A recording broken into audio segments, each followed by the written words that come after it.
ஓம் சரவண பவ. வேலும் மயிலும் சேவலும் துணை. என் பிள்ளையே, சில இழப்புகளைப் பற்றி மனதில் கவலை உண்டாகும்.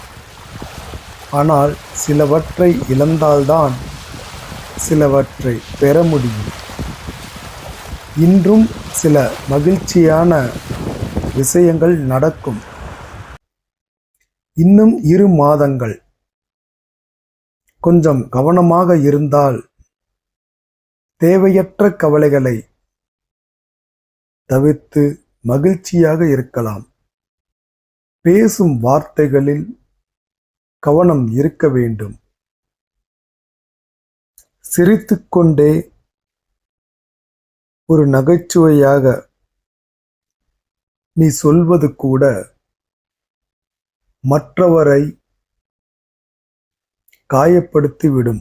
பிறகு அதன் விளைவுகளை நீ அனுபவிக்க நேரிடும். பிள்ளைகளுடன் நேரம் கிடைக்கும்போது செலவிடுங்கள்.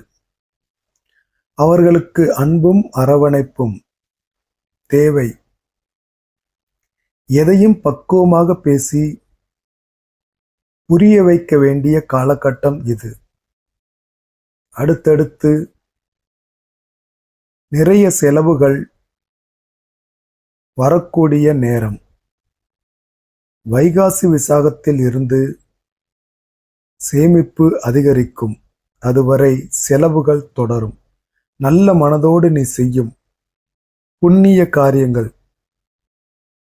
உன்னை இக்கட்டான சூழலில் இருந்து காக்கும். முருகன் அருளால்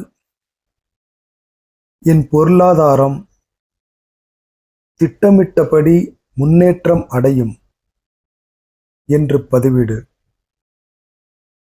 நீ படிப்படியாக உயர்வை நோக்கியே நகர்வாய்.